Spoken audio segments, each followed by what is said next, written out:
Welcome to the With You Rugby podcast, designed to give you an in-depth look at the United States Rugby Foundation, including our grant programs and recipients, fundraisers, events, and much more. Now let's get started. Hello, everyone. I'm Brian Vizard, president of the United States Rugby Foundation, and I want to welcome you to another of our With You Rugby podcast. And as we get closer to our 2024 U.S. Rugby Hall of Fame induction ceremony presented by Major League Rugby, we thought it'd be a good idea to get to know this year's Hall of Fame inductees and special award recipients just a little bit better. And today we welcome in a former player, coach, referee, administrator, and a 2024 U.S. Rugby Hall of Fame inductee, Larry Gelwix. Welcome, Larry. Thanks for joining us. Thanks, Brian. So where are you talking to us from? Is that office or your home? Yeah, I'm in my Salt Lake office in Salt Lake City, Utah. All right, great. And Larry, what we like to do with all of our honorees is we like to get a little bit of background on their upbringing. So tell us about your upbringing. Where did you grow up? What sports did you play as a kid and in high school?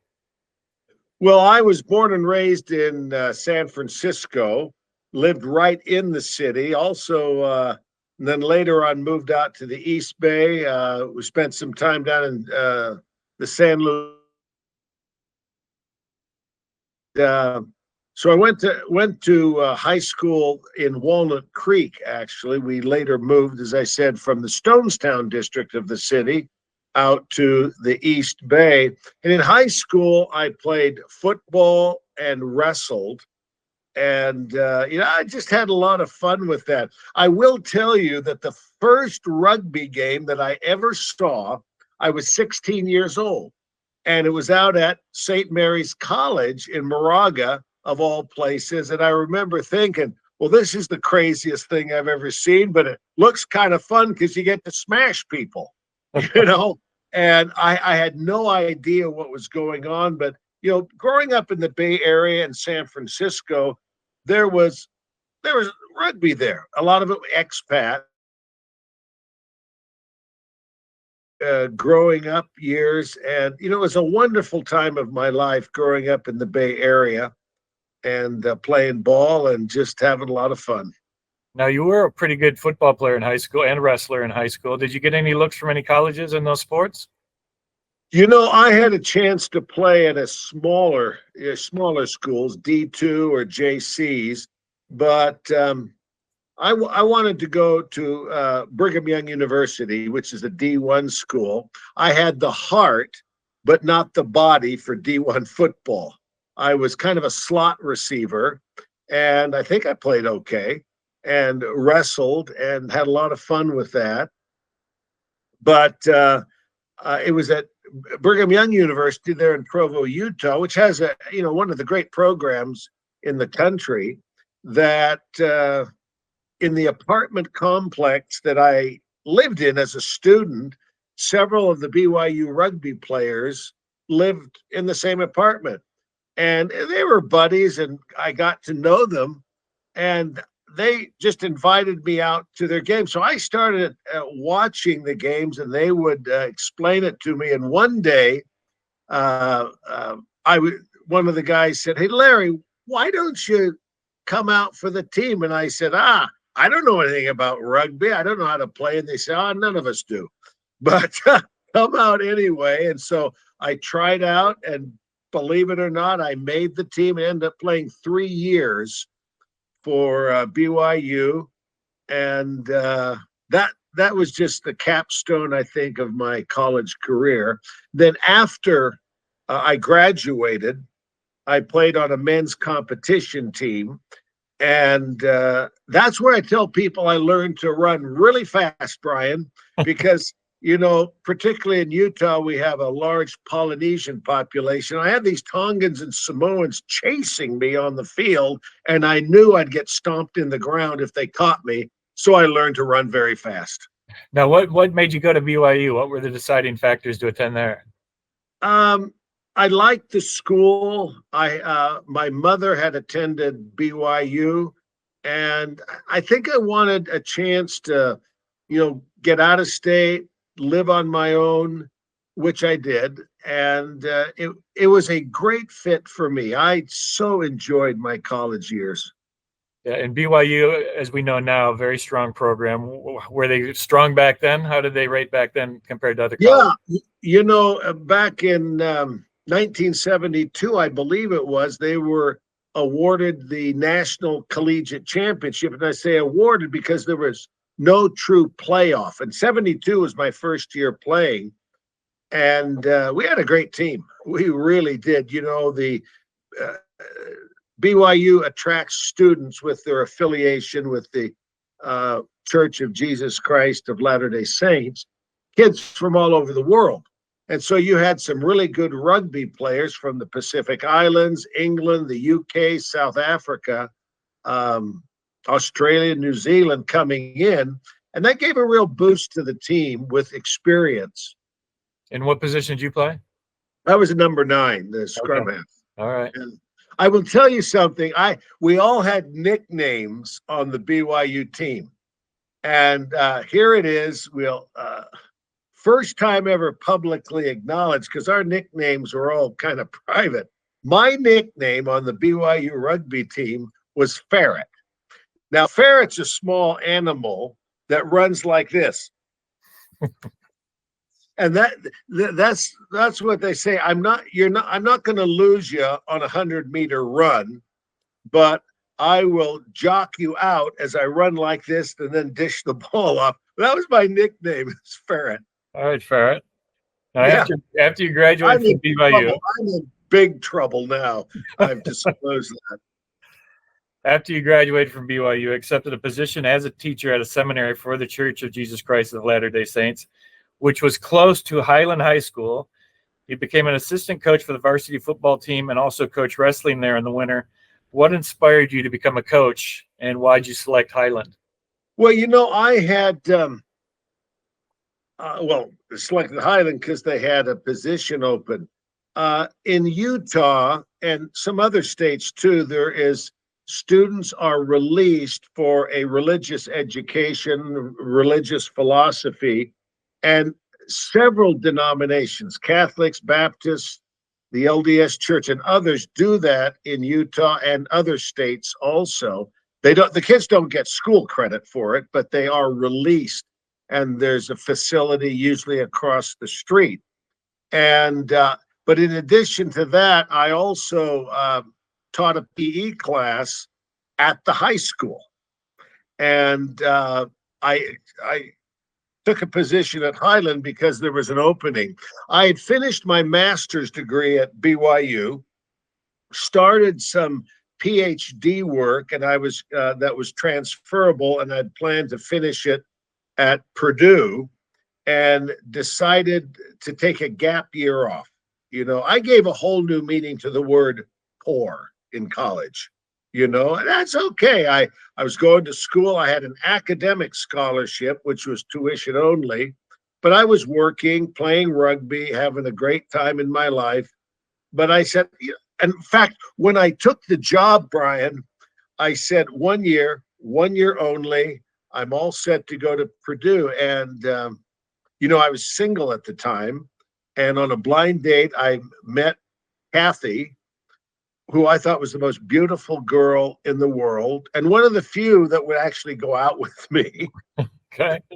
And, we started dating that first year. It was the 75, 76 school year.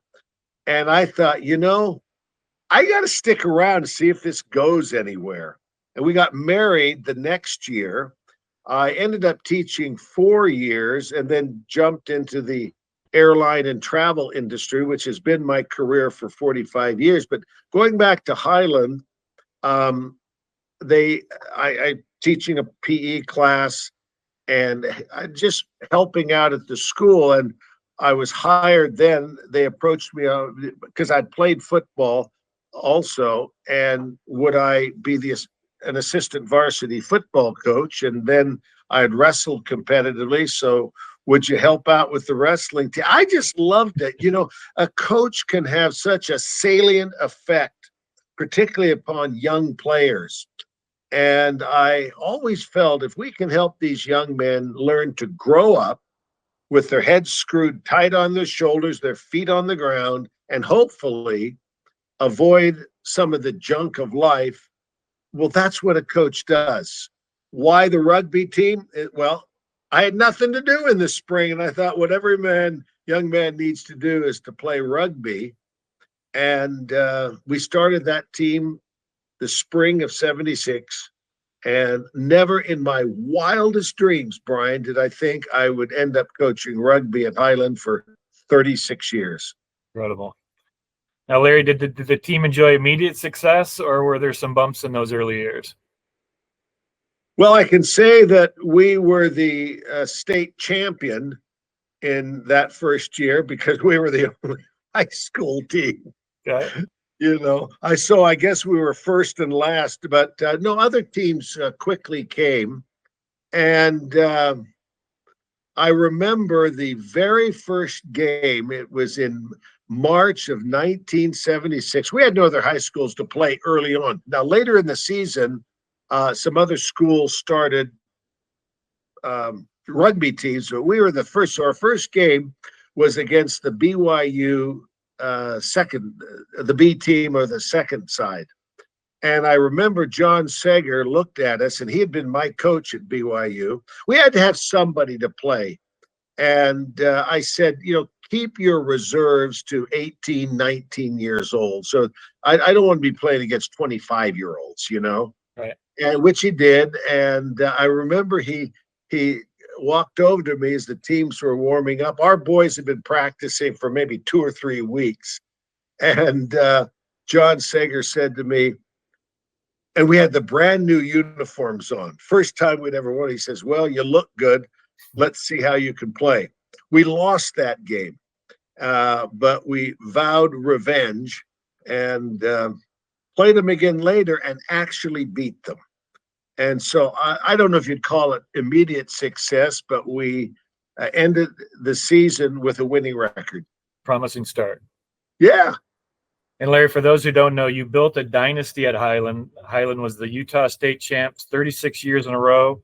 You also won 20 USA Rugby National High School Championship titles. What was your key to successes through all those years? Well, first of all, we had the support of the school. We had the support of the football coaching staff and the principal. We had the support of the community and the parents. And what we did is attract top talent, the best athletes. In fact, rugby became the #1 sport. And Highland is a great athletic school, but rugby became the most popular sport. Now, in the early years, like that 76, we started with 40, 45 players. In the latter years, we had over 200 players. And what we did is we expanded it. Highlands is grades 9 to 12. We expanded our team and practice to grades 7 through 12. Brian, we get them earlier. We not only teach them the game, but we teach them the Highland rugby culture. And in the latter years, we had over 200 players. You look at the SIP registration back in 2011, which was my last season coaching, we had 238 SIP registrations, 15 coaches, all volunteers. None of us ever paid a dime. We practiced every day from 4 to 6, and owning my own business, I could do that. But I think, some of the principles that contributed to our success, a varsity win-loss record of 418 wins and just 10 losses in 36 years. And as you mentioned, 20 national championship. You got to start with good players. I mean, meaning no disrespect, you can't be a championship team with guys tripping over their shoelaces. And we'd have a discussion. I had this every year for 36 years. I'd get the players in front of me and I said, now we have a choice to make. And these roads are very, very different. We can just be a fun side, a recreational side. We'll maybe have one practice. We'll have a lot of pizza and swim parties and show up on Saturdays and we'll just have a lot of fun. Or we can be a highly competitive team going after state and national championships. And it's a very different road that you have. The roads go like that. And they always say, we want to be a champion. We want to be competitive. And I say, do you really understand what road you're choosing? Because once we start down there is no turning back. This road will test you physically, emotionally, and spiritually. And they understood the game plan for the season as far as what was expected of them. I think some other things, kind of a cultural thing that helped, is we were the very first American high school to ever play in New Zealand. That was in 1979. 2008, the first U.S. high school to ever travel to Tonga and play down there. But in 1979, you may remember the name Tony Steele, a wing for the All Blacks. Passed away a few years ago. We were playing Tauranga Boys High, and Tony came to talk to our team before the match. And something that he said has resonated with us since 1979. He said, quote, champions play with a hardened attitude, close quote.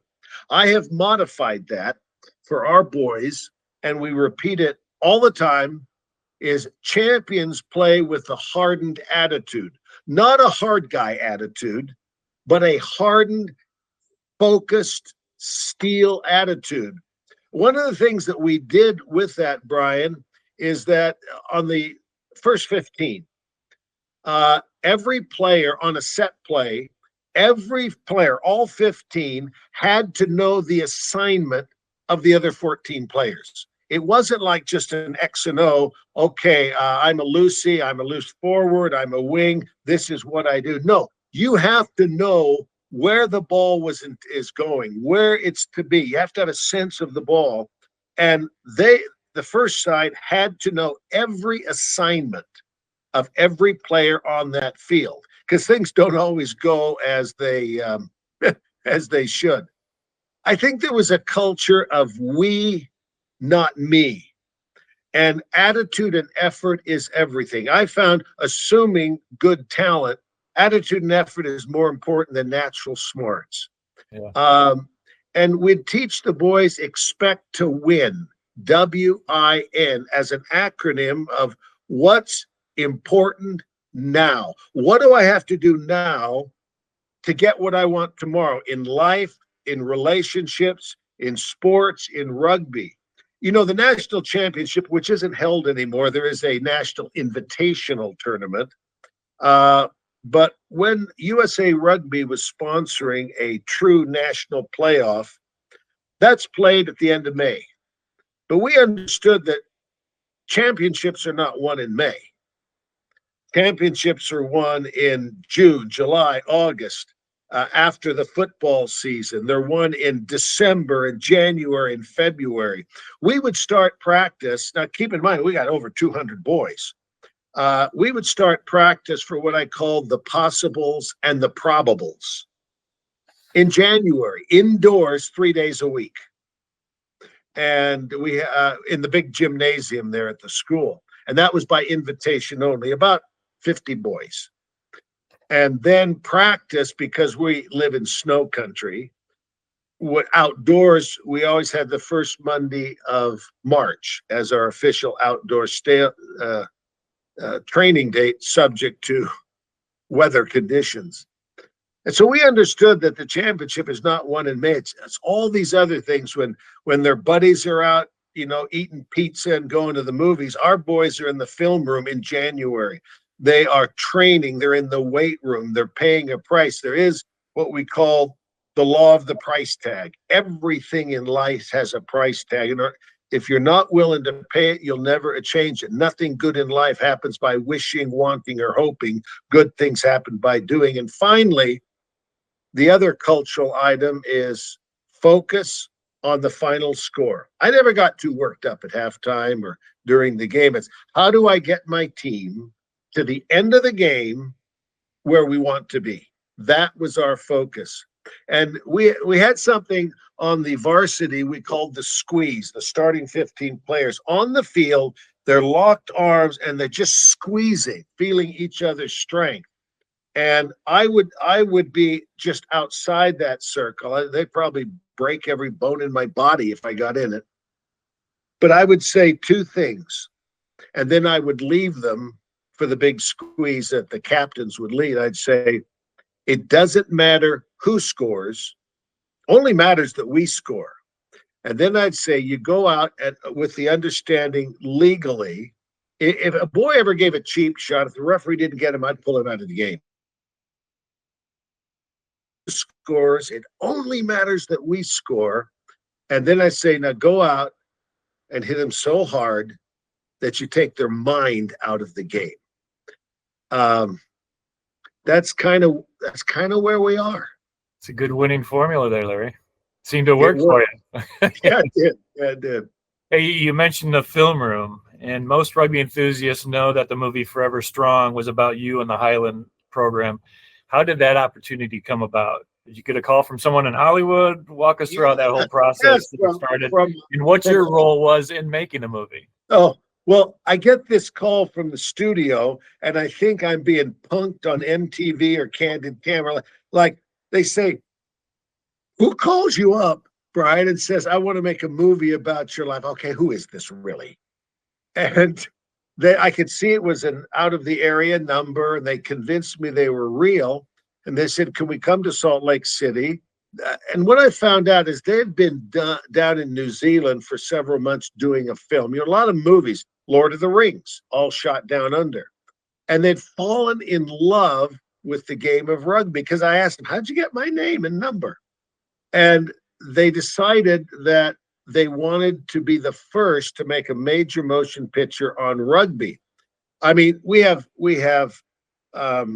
Chariots of Fire about distance running, football, basketball, wrestling, baseball, ice hockey.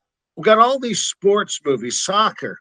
No one had ever made a major motion picture on rugby. They decided to be the first, but they wanted it to be an American story. And I said, well, how'd you get my name? And they said, we talked to a lot of people overseas and here in the US, and yours was the only name that came up in every conversation. Well, they showed up in Salt Lake City and they had storyboards, buying dollars. And it's a business to them. And it can't be, well, I think this is a good idea. And that meeting lasted 4 hours. And when they left, the movie Forever Strong, which is, I actually suggested the title from Kia Kaha, which means forever strong in Maori. That was our team motto. We had two team mottos. One is Kia Kaha, forever strong, and the other was no regrets. Win or lose, no regrets of how we play. And I'll tell you something very interesting. The movie that you saw is not the movie that they proposed. The movie they proposed had storyboards on was kind of a rugby makeover of that Denzel Washington. Oh, my mind's gone. The one about the football. Remember the Titans. Remember the Titans, yes. And we got to the point where I had to sign a release and they were going to go ahead. And so the executive producer, it was on a Friday, said, Larry, think about this whole project over the weekend. I'm going to call you Monday and you can give me the go ahead. So I thought about it and thought about it. And the more I thought about it, the more uncomfortable I got with it of what they'd proposed. So he calls Monday and says, well, coach, and he always called me coach. He says, well, coach, what do you think of this idea of telling the story of you and the Highland rugby team? And I said, I think it's a great idea. It's a story unparalleled in success. And it's a story that needs to be told, can inspire people. And he said, fantastic. So it's a go. And I said, no, it's a no-go. And I remember, Brian, this stunned silence on the phone. And he said, well, wait a minute. You said it's a great idea. And I said, it's a fantastic idea. But it's a no-go? And I said, yeah, it's a no-go. And he says, why? And I said, because you got the wrong story. He says, explain that to me. And I said, what you've proposed is like a remake of Remember the Titans. Everything is about the coach. And what you've proposed is the whole focus is on me. And I think that's the wrong story. And he says, well, what is the right story? And I said, the right story is not me. It's the players. Now, I know my role as the head coach. It's to teach and to motivate, to correct when necessary, and to manage the team and the operation. But it's these young men, grades 7 through 12, that go out and bust it every day in practice. They're in the weight room, the film room, the training room in the off season. They have made such a huge commitment to move from good to great. And great is when we're performing at our utmost and growing in the process, getting better. I'm better today than I was yesterday. And I said, excuse me, the right story is the players. Make the story about the players. Sure, my role will be in there, but you focus on the players. And he said, that's a great idea. They changed everything. The script changed and the focus became on players. Now I will tell you, all of the stories and characters are true, the characters in the movie. They didn't all happen in the same year, but yeah. And that's how it came about. It opened in theaters coast to coast, grew a lot of legs in the international market. And I think it was the in-flight movie for about 12 different airlines. I've actually been stopped when it was playing on the airlines, like United Airlines and others had it. I actually got stopped in airports outside of Salt Lake City and said, I just saw this movie, because my picture comes up at the end. In fact, they gave me a cameo role as the referee in the final match. And they said, are you a rugby coach? And I said, yes. And so it was a lot of fun. It came out while we were, I was still coaching. It was released in theaters in 2008. I retired in 2011. So it's, what's interesting, Brian, is have you ever gone to a funeral and some guy at the pulpit looks over at the casket and says, they made a movie about this guy. And it's just an incredible honor. But I wanted the story about the boys, not about me. Now, speaking of the players, were there any current or former players in the movie? Yes. In fact, the Highland team was made up of some like seniors in high school that had just graduated, one junior, and most of them the rest of them were Highland alumni. They knew what it meant to wear this over their shoulder. Our boys took enormous pride in being a part of the Highland rugby team. It meant something at school. It meant something in the community. The governor would recognize these boys and talk about the team's accomplishments. So in our community, it really meant something. And I wanted alumni and a few current players to be the Highland team in the movie, because they'd understood. Now, what they had me doing is they asked me to position the rugby plays. And I'll tell you two very brief stories. One is, you notice that in the movie, the number 2 is referred to as a hook. Well, that's really not his position. We know it in rugby as a hooker. And they wrote that in there, but I suggested that because this will open to U.S. market that really doesn't understand rugby, maybe they wouldn't understand the term hooker as used in rugby. And so I said, why don't you just make it the hook? And they did. But we got we were getting emails from all over the world, from rugby countries, saying, what is this hook business? Now, the next time you watch the movie, there is a match set up, and all the players and all the other teams were Utah high school, mostly college rugby players. There's one, and they're in red jerseys playing against us in our black jerseys. Black and white were our school colors. And you're going to see a scrum that you'll think, this is the worst looking scrum because there is one giant rear end sticking up in the scrum. Now, let me tell you the funny story about that.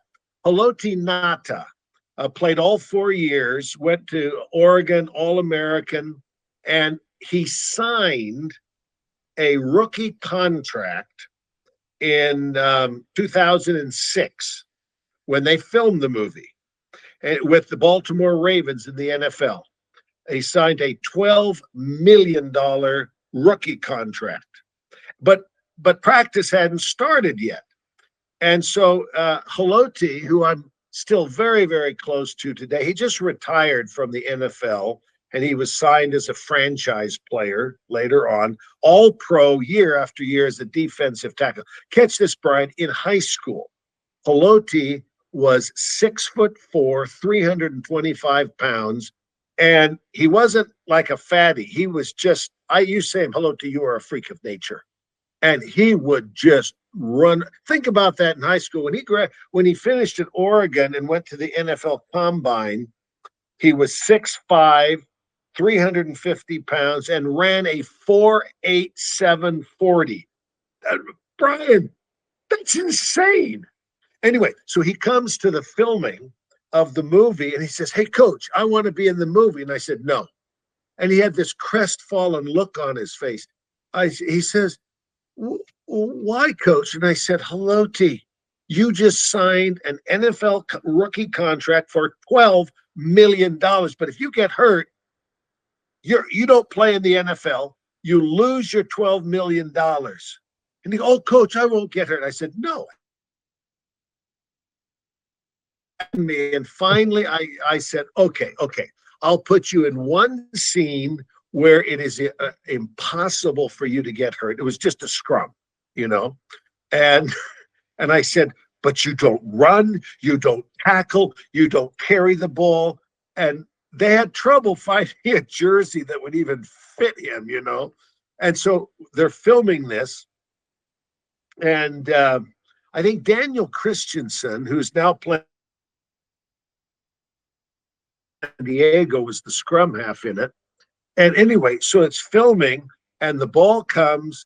There's a big, high, booming kick, and Haloti is running down the field, and I'm going, no. And then he makes the worst form tackle that I've ever seen in sports, because you know how tackle, you break down, you explode from the hips and everything.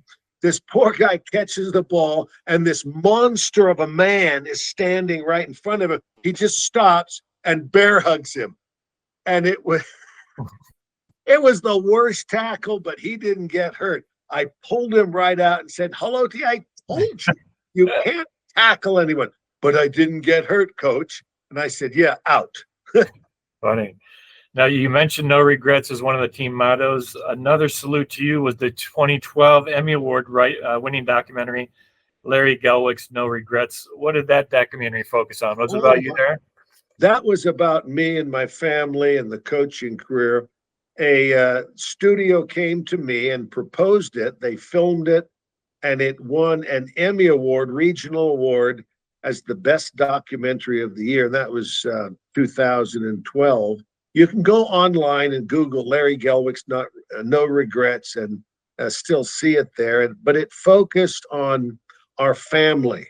And I will tell you, I wanted to give a lot of kudos in that documentary to my wife, Kathy. She's the great facilitator. Rugby took so much time. And we jokingly, we have a very good relationship, but I jokingly would say it took so much time that if Kathy and I were just speaking to one another at the end of the season, it was a great year. That's a joke, not literal. Sure. But yes, it focused on me and the team. It interviewed current and former players. Good. Now, of all those 20 national championship teams, is there one or two that stand out a little bit more than the rest? Yeah, I think the first one is always something. And in 2011, the last, knowing it would be, my last practice, my last tournament, and as it turned out, the last championship. I do remember one in particular. It was against the St. Louis team, and they were bigger, faster, and stronger. I think they had 11 boys go on to collegiate football, if I remember the starting 15. They were just monsters and very good, very well coached. And we were always a really good team. I don't think we were always the best team on the field. But we established a game plan, and I just said, we can't go toe-to-toe in a slugfest with these guys. We can't. But I knew that we were more fit. That's one thing we put a lot of focus on, Brian, was fitness. And I thought we were able to just run away with teams in the last 10, 12 minutes. Our boys weren't gassing out. They were so fit, so much fitness training in the weight room and out on the track. And our game plan was to kick the ball deep in the corners. I didn't think they could go 80, 90 meters. And they had a tendency to turn the ball over. And it proved out. But I'll tell you, at halftime, we were a bloody mess. We were just beat up and bandages everywhere. But it was 5-0 at halftime. That was it. And we ended up winning that match. If I recall, it was 8-5 or something like that. It was low scoring, but it was so gratifying to go up against a team that we knew was bigger, faster, and stronger. And we stuck with the game plan. We played our game, and we're still a very physical team. These guys were just monsters. And I say that as a compliment. Yeah. I think that was one that really, really stood out. Okay. And you touched on it earlier. You took the Highland team to New Zealand and Tonga. What tours provided you with the fondest memories, and how valuable were these tours for your players and coaches? Well, I remember two tours in particular. We made 4 trips to Australia and New Zealand, one to Tonga. But one, when we were in Australia, we came up against Bathurst High School in Bathurst, Australia, just outside of Sydney. They were ranked number 3 in the entire Greater Sydney area. And that's quality rugby down there. And again, we weren't given a ghost of a chance to hang with them. We always tried to schedule top teams. You're not going to go that far and play pushovers. And we had a game plan, and part of it was to physically get after them. Our boys, almost all of them, play football, and I said, they don't know what a iron tackle is. Our game plan, and we won that match, and it was the shocker of the rugby scene. For that, I'll tell you one other one that was very memorable. In 1998, there was a sanctioned rugby tournament in Zimbabwe, Africa. We were gone for a month. The tournament itself was 3 weeks. And unlike a World Cup where you take the national team, this tournament was called the World Schools Championship. And they took the individual high school champion from the rugby countries. You had the champion of Fiji there, the champion of Tonga, New Zealand, Australia, Wales, England, all over, in South Africa, Zimbabwe, all the rugby countries sent their national champion. We were the defending U.S. champion. It went during our summer months. That's why the boys could be gone so long. And we represented the United States. Well, of course, being Americans, we weren't given a ghost of a chance to do anything. But you know what, Brian? rugby matches are not played on paper. They're played on the field. We had our style of play. Our boys were not intimidated, and we just kept winning. We ended up winning our pool with a big win over the national champion of Wales. And so we then go into the semifinals against the New Zealand champion, Kelston Boys High. It was a rugby academy school, and you know what that is, where they brought players from all over the world, and it's training. They have a high school education, but it's training them to go into professional rugby. I got to tell you, these kids were good, you know, and we hung with them. We actually did, but they were bigger, faster, stronger. They were a better team, and we lost that match. They went on to win this tournament champion against Horse School High School out of South Africa, which was a great match. Well, Horse School from South Africa had beaten Tupou college meaning high school in Tonga. And so we matched up against Tupou College for a third place world finish. And we were playing in major stadiums. It was televised all over Africa, the South Pacific, and Europe. And everyone expected Tupou, who was one of the favorites to win the whole event. They expected us to pound us. Well, it was 17-5 at halftime. And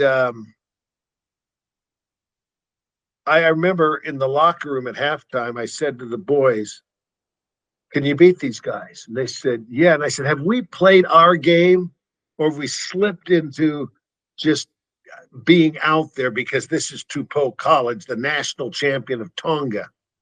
And they said, "No, we haven't played our game." So we reviewed the game plan, what we had to do, how we were different. And we got going. We just clicked it in the second half. And with no time remaining, and we're at about the 10-meter line on our side of the field, time expires, and it's 24-25 Tupou. All right. And our boys, they knew that we can't turn the ball over. We can't kick it out. The ball can't die. And it was phase after phase after phase, 5 yards, 10 yards, 3 yards, back 5 yards.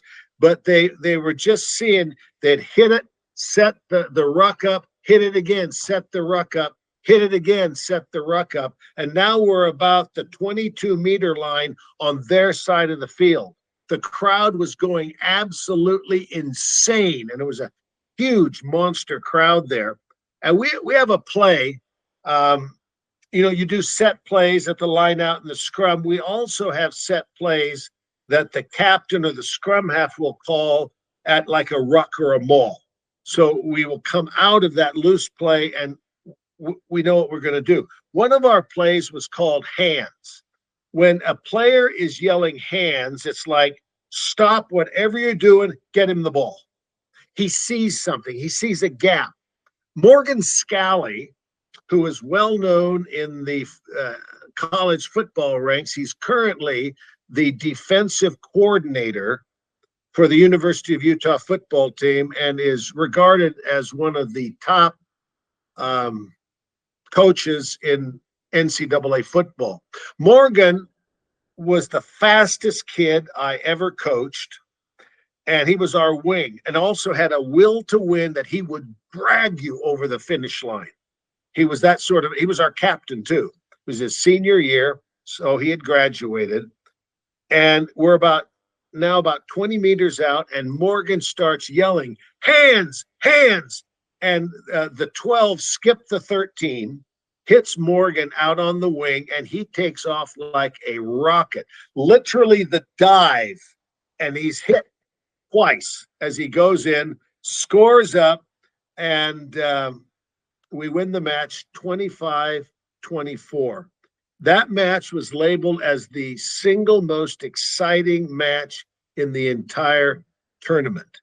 Um, and and I'll tell you what is memorable about that is there are situations in our lives, Brian, be it rugby, marriage, partnership, business, life, where there are defining moments that set the stage for whatever we're going to do. And we don't know when they're always going to come. But when that moment, you got to take advantage of it. You're calling hands, give me the opportunity, give me the situation, give me the ball. And I learned there that we've got to be on our toes to recognize defining moments in our life, on or off the field, and then jump on them, take advantage of them. Mm-hmm. Now, after your coaching career at Highland, or maybe during you refereed, and you also had some administrative posts with Utah and the Pacific Coast. What were some of those responsibilities you had there? Well, I don't know how they rate referees now. I got to a B2 level, which is a territorial ref. At the time, I was doing some territorial matches, even did a Pacific Coast Championship match they gave to me. And I really was at a crossroads. I don't know how far I would have gone as a referee, but I think I had some ability in that. But I couldn't pursue refereeing going to a higher level and do the coaching because we have games during the season and I would have territorial referee assignments during the season. So I refereed both in the Utah Rugby Union and the Pacific Coast, and I had to make a decision. I'd rather stay with the coaching, and I gave up my refereeing career. I still did some there in Utah. As an administrator, I held just about every position in the Utah Rugby Union, and then was the secretary when Frank Merrill was the president of the Pacific. You know Frank. Sure. A good guy. In fact, I talked to him a few weeks ago. We've stayed in touch. I was the secretary of the Pacific Coast Territory.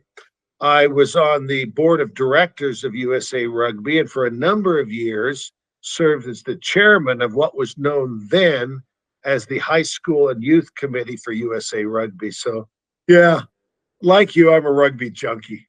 Well, don't downplay your refereeing ability. You got in the movie, right? Refereeing. Yeah. Many people thought it was an Academy performance. I mean, Brian, when I blew that whistle, I was in character. Very good, very good.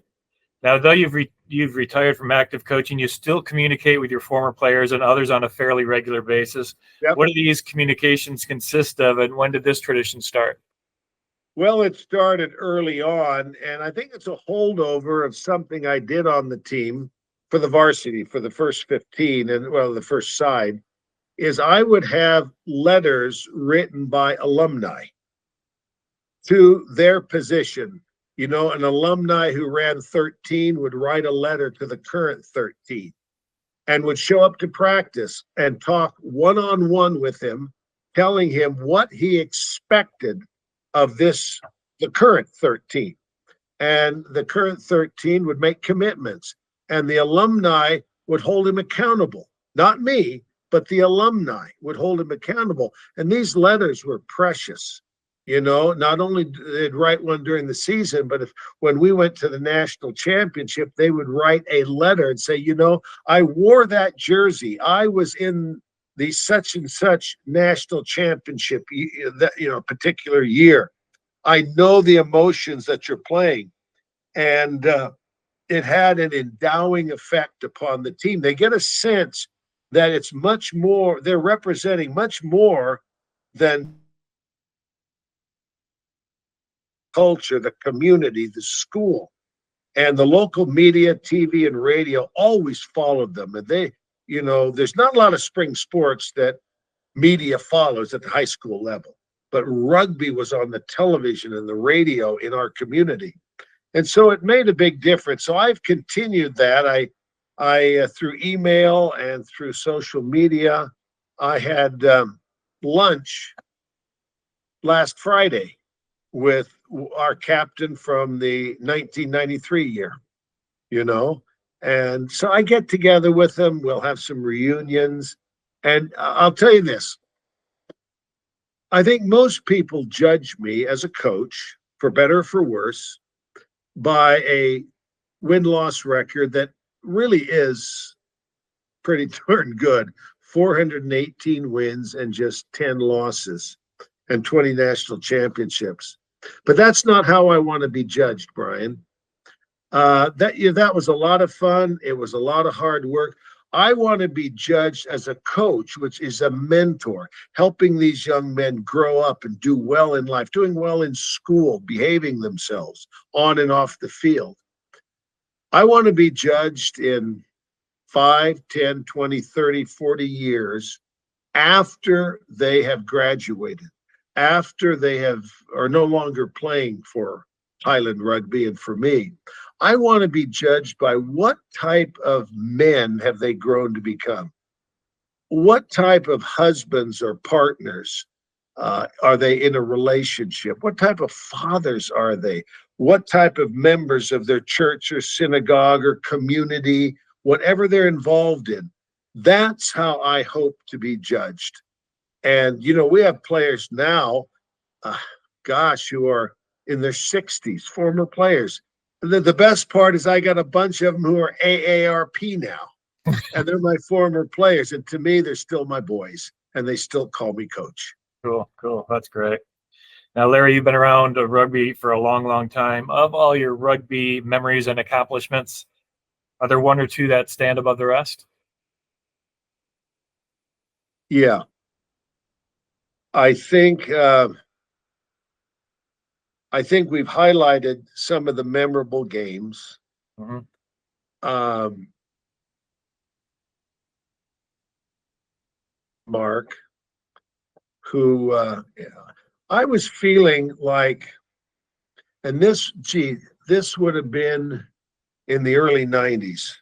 So I'd been coaching a while, starting in the 75, 76 school year. And I didn't know it was in the fall, and I was kind of feeling like, am I able to reach these kids? Several of the boys got themselves in some trouble, nothing very serious, but just misbehavior. The season was over in the summertime, and I had a talk with him, and I'm wondering, can I still relate with this age group?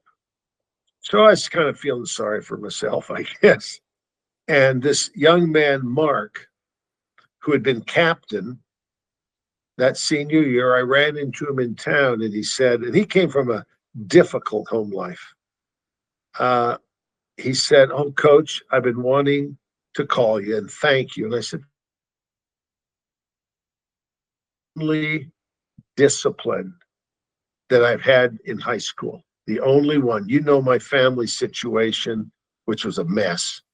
And he said, he says, "If it hadn't been for rugby, it hadn't been for you, Coach, I'd probably be a drug addict or an alcoholic right now. But I never touched that stuff because you set the standards for the team." And about a week later, another player showed up, and essentially the same story. And those are the moments when you sit down one-on-one. The wins are great. The championships are great. We have a trophy room in our house, and it is loaded. And those are great. But when you can make an impact, I've often thought we're all going to meet the good Lord one day. And I thought, what do I want to be remembered for? What do I want on my gravestone? And this answers your question. I'd simply like it to say, he made a difference. Those are the best memories, Brian. Those are the things that I take with. The wins and losses and the championships are fantastic. And we could go on for hours, which we won't, about some of the great games and things. But I think it's the personal relationships. People ask me now if I miss coaching. And I said, yes, there's two aspects of coaching that I miss. One is the relationships that you build with players and their families and the community. They're unlike anything else. Blood, sweat, and tears bring out the rawness of emotion. And those relationships are priceless. As I get together with boys who played 50 years ago for me, you know. The other one that I miss is intense competition. You know, when the game is going back and forth and your stomach is just churning and turning, the game is on the line. I think we're going to win. Oh no, we're behind and there's 3 minutes to go. I miss the intense competition. But it's rugby we're a rugby family, and it's been an important part of our lives. One final question, Larry. What does it mean to you to be inducted in the U.S. Rugby Hall of Fame? You called me with that information in late March. We actually were on a family vacation. I take the family every year to Oceanside, and we're actually sat down in San Diego. With Oceanside, just up the street from San Diego. You called, informed me. Brian, I was overwhelmed because I know the caliber of women and men that are in this very elite group. And to even consider that I would be remembered with people that I've looked up to, people that I admire, people that I want to be like, was overwhelming. And what you didn't see, Brian, is that I wept. Tears filled my eyes and were coming down my cheeks. I was so overwhelmed with this honor. And kind of a funny note, after we hung up, I got tears coming down, and my kids were there, and they looked at their dad crying, and they said to me, "Dad, who died?" And I said, "I think I just did." But I'll tell you what I consider, that this is a shared award. Yes, my name will be on the program and the award, but in my heart, there are over 3,000 young men over 36 years who are part of that Hall of Fame. And first and foremost is my wife, Kathy. Without her support, I never could have done this. But her love and support and encouragement and agreeing to financial contributions at times to keep the teams going, her name. And so that's how I view it. It's an unbelievable honor, but it's a shared award. I look forward to handing it to you in Washington, D.C. in a couple of weeks' time. Larry, it's been a real privilege talking to you, getting to learn more about Highland and you. And again, I look forward to seeing you in a few weeks' time in D.C. And congratulations once again on your induction. Thank you. And thank you for taking the time today. Thank you, Brian. It's my pleasure, believe me. And all the best to you. All right, everybody. That's going to do it for another edition of our With You Rugby podcast. As we get closer to the 2024 U.S. Rugby Hall of Fame induction ceremony presented by Major League Rugby, we'll have more podcasts with this year's inductees and special award recipients. Until next time, stay safe, everyone.